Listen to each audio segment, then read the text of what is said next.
Assalamualaikum warahmatullahi wabarakatuh. Saya Diki Maulana Akbar dari kelas PR3H.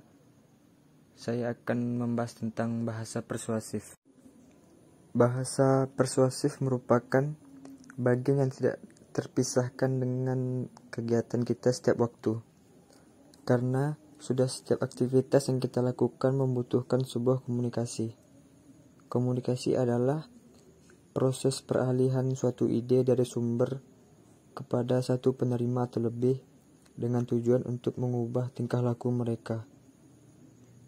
Bahasa persuasif merupakan komunikasi yang bertujuan untuk mengubah atau mempengaruhi kepercayaan sikap dan perilaku seseorang sehingga bertindak sesuai dengan diharapkan oleh komunikator. Mengingat pentingnya bahasa persuasif sebagaimana yang telah disampaikan sebelumnya, maka dengan itu pula lah penulis tertarik untuk membahas permasalahan tentang bahasa persuasif ini. Adapun dalam penulisan ini, penulis menggunakan referensi yang bersumberkan dari buku dan jurnal. A. Definisi persuasi.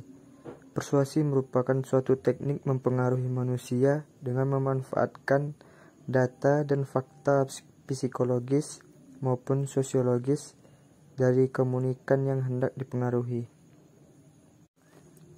Persuasi dapat didefinisikan sebagai sebuah proses yang mengubah sikap, opini, dan perilaku.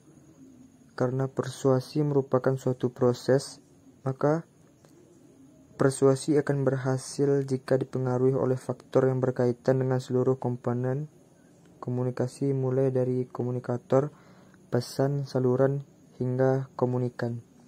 Setiap bagian yang ikut andil di dalamnya merupakan bagian yang saling terkait dan tidak dapat dihilangkan salah satunya.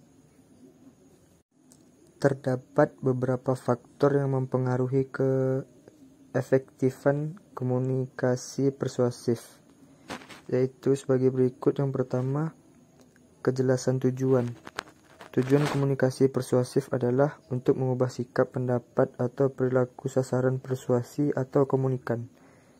Apabila bertujuan untuk mengubah sikap, maka persuade atau komunikan, maka proses persuasi harus berkaitan dengan aspek efektif. Jika akan bertujuan mengubah pendapat sasaran persuasi, maka proses persuasi harus berkaitan dengan aspek kognitif. Sedangkan mengubah perilaku sasaran persuasi, maka proses persuasi harus berkaitan dengan aspek motorik. 2. Memikirkan secara cermat orang yang dihadapi. Sasaran persuasi memiliki berbagai keragaman yang cukup kompleks. Keragaman tersebut dapat dilihat dari karakteristik demografis, jenis kelamin, level pekerjaan, suku bangsa, hingga gaya hidup. Sehingga sebelum melakukan komunikasi persuasif, sebaiknya persuade mempelajari dan menelusuri aspek keragaman sasaran persuasi terlebih dahulu. Dengan demikian, persuade dapat dengan mudah menyampaikan pesan persuasi dan menghadapi atau mengatasi berbagai macam respon yang diberikan oleh sasaran persuade. Dan yang ketiga, memilih strategi komunikasi yang tepat. Strategi komunikasi persuasif merupakan perpaduan antara perencanaan komunikasi persuasif dengan manajemen komunikasi. Hal yang perlu diperhatikan, menentukan strategi seperti siapa sasaran persuasi, tempat dan waktu pelaksanaan komunikasi persuasi, pesan apa yang harus disampaikan hingga mengapa pesan harus disampaikan. B. Prinsip persuasif.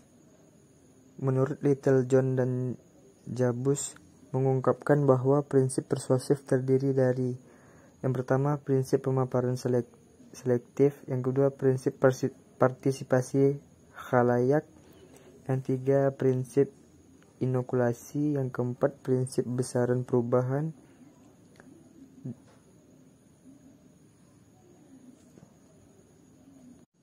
berdasarkan beberapa pendapat mengenai prinsip yang telah disebutkan di atas, maka dapat disimpulkan bahwa keberhasilan komunikator dalam mengubah sikap dan dalam mengajak komunikan untuk berbuat sesuatu akan bergantung pada pemanfaatan prinsip persuasif. Yang C. Tahapan persuasif. Menurut Forsyth, dalam bukunya tahap komunikasi dibagi menjadi 4 tahap. Yang pertama, permulaan. Saat kita bermaksud untuk meneruskan sikap pendengar, saat komunikasi dimulai akan berbeda-beda, mulai dari yang ramah sampai menunjukkan kebencian. Dengan demikian kita harus memilih dan memakai tata krama dengan hati-hati, seperti halnya perangkat lain, sifatnya netral. Untuk itu, ada teknik yang dapat kita gunakan.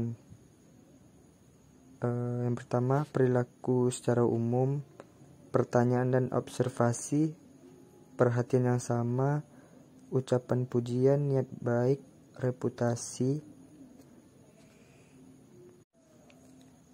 Di dalam reputasi ini ada 4 cara untuk mengetahui apa yang penting bagi lawan bicara. Yang pertama, berpikir, mendengar, melihat dan mengambil keputusan. Yang kedua, mengajukan pertanyaan. Dan yang ketiga, cara mengajukan pertanyaan. Baiklah, hanya itu yang dapat saya sampaikan. Lebih dan kurang mohon maaf. Assalamualaikum warahmatullahi wabarakatuh.